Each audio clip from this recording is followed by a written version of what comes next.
Hello বন্ধুরা, আমার নাম আখি। আমি যখন বিয়ে করি তখন আমার বয়স ছিল 18 বছর এবং আমার বিয়েটা হয়েছিল আমার ভাসুরের অনুরোধে। ভাসুর একজন নেপালিয়ান মেয়েকে বিয়ে করেছিল, কিন্তু সে 1 বছরের বাচ্চা রেখে ডিভোর্স নিয়ে চলে যায়। বাচ্চাকে আমিই দেখাশোনা করি। বাচ্চাটার বয়স 2 বছর। আমার ভাসুর আমার স্বামীকে চালাকি করে বিদেশ পাঠিয়ে দেয়, আর আমার স্বামী তার বড় ভাইয়ের কথা কিছুতেই অমান্য করতে পারেনি, তাই সে বিদেশ চলে যায়। এরপর বাড়িতে আমি আর ভাসুর থাকতাম। একদিন রাতে ভাসুর বলল, আমার পায়ে খুব ব্যথা করছে, আমাকে একটু মেসেজ করে দেবে আখি। আমি বুঝতে পারছিলাম এটা ভাসুরের মিথ্যে অভিনয়, তবুও আমি ভাসুরের চিৎকার শুনে আমি তার পায়ে ম্যাসাজ করতে গেলাম। তারপর ভাসুর দরজা লক করে দিল। এরপর আমার সাথে যা ঘটেছিল তা শুনলে তোমাদের পানি চলে আসবে। আমি ঢাকার শহরে স্বামী শাশুড়ি ভাসুরের সাথে থাকি। আমার স্বামী আর ভাসুর ব্যবসা করে। শাশুড়ি প্রায় আমেরিকায় থাকতে যান তার বড় মেয়ের কাছে।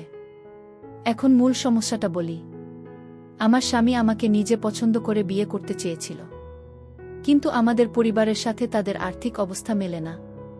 আমরা মধ্যবিত্ত, তারা ধনী বলে কেউ রাজি ছিল না।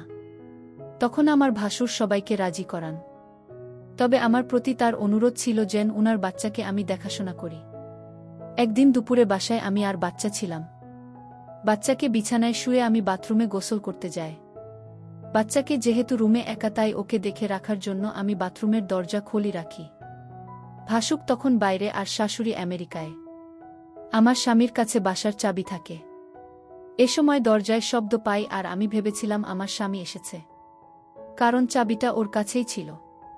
কিন্তু ভাসুরকে দেখে হঠাৎ আমার রুমে ঢুকে পড়তে। বাচ্চাকে তখন কিছুটা কান্না করছিল, তাই মনে হয় বাচ্চার শব্দে এসেছে। এসে উনি বাথরুমে ঢুকে পড়ে। আমি অবাক হয়ে গেলাম। কেউ না বলে হঠাৎ এভাবে বাথরুমে ঢুকে পড়ে। আমি তাকে কিছুই বলতে পারিনি। ভাসুর তখন বলছিল, সরি, আমি জানিতাম না তুমি বাথরুমে ছিলে। এদিনের ঘটনার পর থেকেই ভাসুরের চোখে আমি এক অন্যরকম দৃষ্টি দেখি। দৃষ্টিতে জানি কেমন, আমার মোটেও ভালো লাগে না।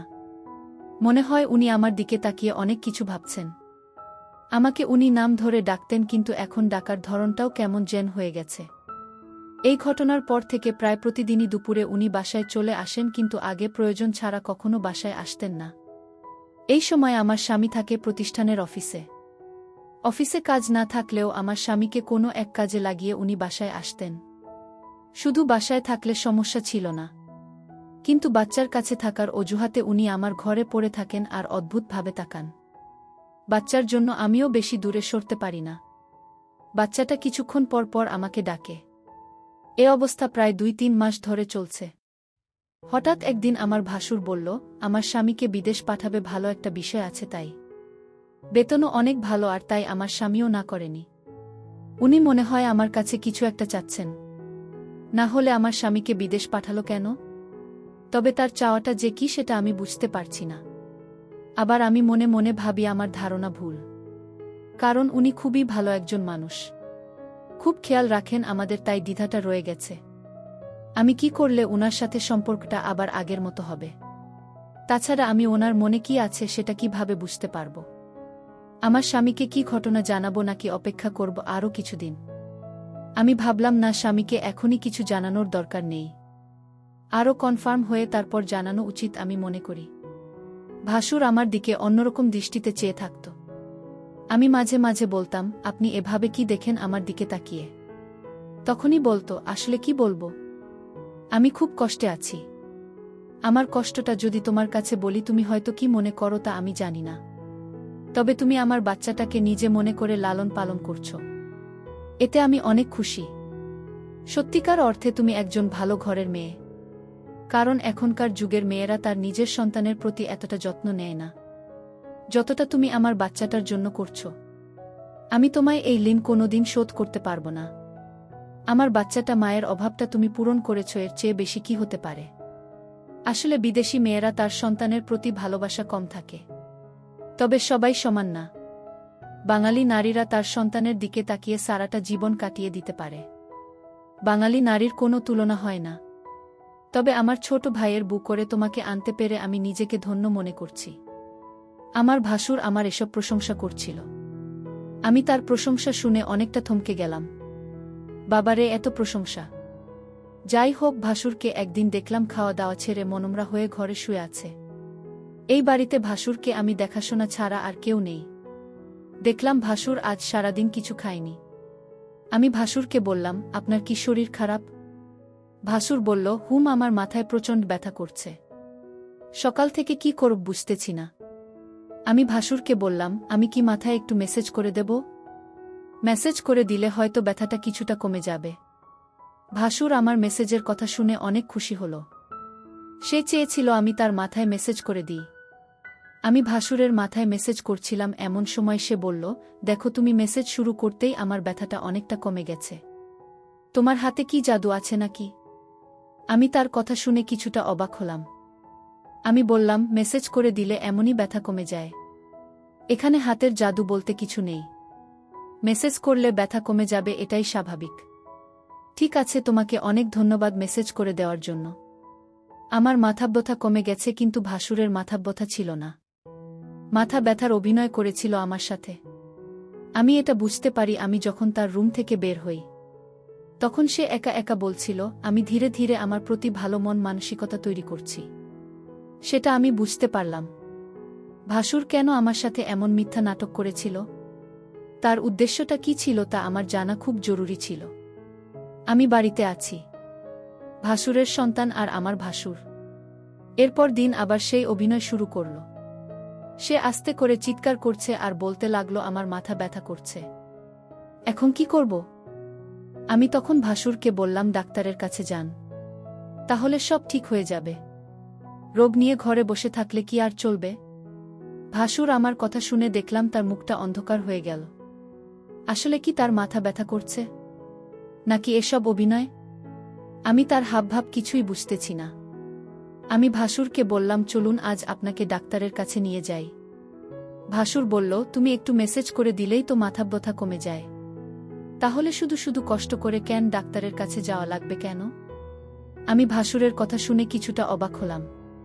সে চায় আমি তার মাথায় মেসেজ করে দিই। আসলে সে কি চায় সেটা আমার জানতে হবে। ভাসুরের এমন অভিনয় আমার কাছে ভালো মনে হচ্ছে না। এর মধ্যে আমার স্বামী আমার কাছে ফোন করল। আমাকে জিজ্ঞেস করল, কেমন আছো আখি? আমি বলেছিলাম, তুমি খুব শীঘ্রই বাড়িতে আসলে অনেক ভালো হতো। এতদিন বিদেশ থাকার দরকার নেই। তুমি যত দ্রুত সম্ভব চলে আসো। আমার স্ত্রীর এমন কথা শুনে আমি কিছুটা থমকে যাই। আমার স্ত্রী তো কোনোদিন এমন কথা বলেনি। আজ সে এমনভাবে বলছে আমি যেন আজই দেশে চলে আসি। আমি আখিকে জিজ্ঞেস করলাম, তোমার কোনো অসুবিধা হচ্ছে আখি?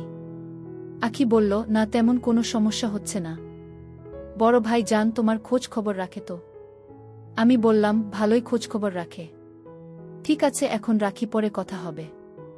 ভাসুর আড়ালে থেকে আমার সমস্ত কথাগুলো শুনছিল। কথা শেষ হতেই ভাসুর চলে গেল তার রুমে। রাত হল, ভাসুর আমায় ডাকছে, বলছে, আখি, আজ আমার পায়ে অনেক ব্যথা করছে, বুঝলাম না আমার কি হয়েছে। দিন দিন রোগ বেড়ে চলেছে। তুমি কিছু মনে না করলে আমার পায়ে একটু মেসেজ করে দাও। সে ব্যথায় চিৎকার করছে আর বলছে, আমার পায়ে অনেক ব্যথা করছে। আমি ভাসুরের চিৎকার শুনে তার পায়ে মেসেজ করতে শুরু করলাম। ভাসুর তখন ঘুমিয়ে পড়ল। ভাসুর ঘুমিয়ে রইল আর আমি তার পায়ে মালিশ করে দিচ্ছিলাম। কিন্তু ওদিকে বাচ্চাটা কান্না করতেছিল। আমি ভাসুরকে বললাম, আপনি ঘুমিয়ে পড়েছেন, বাচ্চাটা কাছে আমি চলে যাই। তখন ভাসুর বলল, ঠিক আছে, বাচ্চাটাকে ঘুম পাড়িয়ে আবার এসো। ভাসুর আমার সাথে এমন করছে মনে হচ্ছে আমি বাড়ির চাকরানির। সারাক্ষণ তার সেবা যত্ন আমার করতে হয়। আমি তো এই পরিবারের সমস্ত কাজ করতে করতে আমি অনেক ক্লান্ত, কিন্তু আমার কষ্ট কি আর কেউ বোঝে? পরের দিন আমি ভাসুরকে বলেছিলাম, আপনার মাথায় ব্যথা, পায়ে ব্যথা, আজ চলুন আপনার চিকিৎসা করাব। আজ আমি আপনাকে ডাক্তারের কাছে নিয়ে যাব। আপনি না যেতে চাইলে আপনাকে জোর করে নিয়ে যাব। ভাসুর মনে হচ্ছে গলা শুকিয়ে গেল। কারণ ডাক্তারের কাছে গেলে হয়তো সত্যটা ফাঁস হয়ে যাবে। তার কোনো রোগ ধরা পড়বে না। তখন হয়তো আমার চোখে সে দোষী হয়ে যাবে। এটা ভেবেই ভাসুর ডাক্তারের কাছে যেতে চাইত না। আমি সেটা ভালো করে বুঝতে পারতাম। আর তাই ভাসুরকে আজ আমি বললাম, আপনি যদি আজ ডাক্তারের কাছে না যান তাহলে আপনি বাড়িতে একা একা থাকতে হবে। আমি চলে যাব এই বাড়ি থেকে, আমার স্বামী ফিরে আসলে আবার এই বাড়িতে ফিরব, তার আগে না। ভাসুর আমার কথা শুনে থমকে গেল। তাহলে আখি আমার মনের কথা কি বুঝে গেল নাকি? ভাসুর বলল, ঠিক আছে আখি, চলো আজ আমি ডাক্তারের কাছে যাব। তুমি যখন চাইছো আমি কি আর না করতে পারি? এখানে তো আমার কোনো উপকার হবে না, আপনারও ভালো হবে, আপনার ভালোর জন্যই তো ডাক্তারের কাছে নিয়ে যাওয়া। ভাসুরের মতলব ভালো ছিল না, এটা আমি শিওর হলাম তার কথায়। যাই হোক, ডাক্তারের কাছে গেলাম। ডাক্তার তার সমস্ত শরীর পরীক্ষা করল। পরীক্ষার রিপোর্টের জন্য অপেক্ষা করতে লাগলাম। ভাসুর আজ অবশ্যই আমার কাছে ধরা পড়বে। ভাসুরের মুখখান দেখলাম শুকিয়ে গেছে। প্রায় 4 ঘন্টা পর রিপোর্ট আসলো। ডাক্তার রিপোর্ট দেখে বলল, আপনার কোনো সমস্যা নাই, আপনি তো ভালো আছেন, আপনার সমস্ত রিপোর্ট ভালো। ডাক্তারের কথা শুনে ভাসুর অনেকটা লজ্জিত হল। আমি ভাসুরকে নিয়ে বাড়িতে ফিরলাম। আমি ভাসুরকে জিজ্ঞেস করলাম, আপনার কোনো রোগ নেই, আপনি রোগের ভান করে কেন আমাকে কষ্ট দিলেন? আপনার উদ্দেশ্যটা কি বলবেন? ভাসুর বলল, আরে অনেক সময় রিপোর্টের সমস্যা ধরা পড়ে না, কিন্তু আখি বিশ্বাস করো আমার সত্যি পায়ে এবং মাথা ব্যথা করছিল। পরের দিন রাতে ভাসুর আবার চিৎকার শুরু করল। বলতে লাগলো, ব্যথায় মরে গেলাম, আমার খুব পায়ে ব্যথা করছে। শুনছো আখি, তুমি আমার পায়ে একটু মেসেজ করে দাও। আমি তার চিৎকার শুনে কি আর করবে, মেসেজ করতে গেলাম, তার পায়ে মেসেজ করে দিলাম। ভাসুর তখন ঘুমের ভান করে শুয়েছিল। আখি তার পায়ে ম্যাসাজ করে দিচ্ছিল।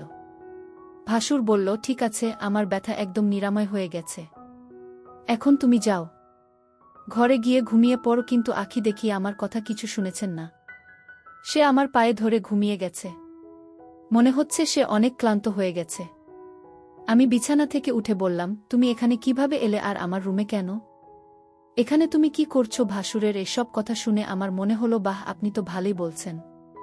ভাসুর বলল, যাও তোমার রুমে গিয়ে ঘুমাও। ভাসুরের আজকে বিষয়টা আমি কিছুই বুঝতে পারছিলাম না। রাত শেষে সকাল যখন হলো তখন একজন লোক ডাকতে লাগল, আখি বাড়িতে আছেন? আমি বললাম, আমি আখি, বলুন কি বলবেন। লোকটি আমার হাতে একটি কাগজ দিয়ে বলল, এটা আপনার স্বামী বিদেশ থেকে পাঠিয়েছে। আমি খামটা খুলে যা দেখলাম তা দেখে আমার মনে হচ্ছিল আকাশ বুঝি আমার মাথায় ভেঙে পড়ল। এটা ছিল ডিভোর্স লেটার। আমার স্বামী আমাকে বিদেশ থেকে ডিভোর্স দিয়ে দিয়েছে। আমার তো কোনো অপরাধ ছিল না, তাহলে কেন সে আমাকে ডিভোর্স দিল? আমি তো কিছুই বুঝতেছি না। আমি অনেকটা ভেঙে পড়তে লাগলাম। আমার মাথায় কোনো কাজ করছিল না। আমি এটা মেনে নিতে পারছি না, কোনো কারণ ছাড়াই আমাকে ডিভোর্স দিল আমার স্বামী, এটা আমি কিভাবে মেনে নেব? কিন্তু হঠাৎ আমার মতে আমার স্বামী একটা ভিডিও সেভ করে পাঠাল। ভিডিওটা দেখে আমার মাথা ঘুরে গেল। ভিডিওটা তো আমি যখন ভাসুরের পায়ে ব্যথা ছিল তখন মেসেজ করেছিলাম সেই ভিডিও। আমি ভিডিওটা দেখে চমকে গেলাম। আমি ভাসুরের উপকার করলাম আর ভাসুর কিনা আমার স্বামীকে ভুল ধারণা দিল। কেন সে এটা করল? আমি ভাসুরের রুমে গিয়ে ভাসুরকে বললাম, আপনি কি মানুষ না অন্য কিছু? আপনি কিসের জন্য আমার সংসারটা ভেঙে দিলেন? একটা মিথ্যা নাটক করে। আমার মন সহজ সরল ছিল। আমি কিছুটা বুঝতে পারছিলাম, কিন্তু আমি তো আপনাকে বলিনি, কারণ আমি আপনাকে সম্মান করি তাই। আর আপনি সম্মানের এই প্রতিদান দিলেন। ভাসুর তখন দরজাটা লক করে দিল। আমি বললাম, দরজা লক করলেন কেন? সে বলল, একটু পরে সবাই বুঝতে পারবে। ভাসুর তখন আমার পায়ে এসে পড়ল আর বলল, তুমি আমায় ক্ষমা করে দাও।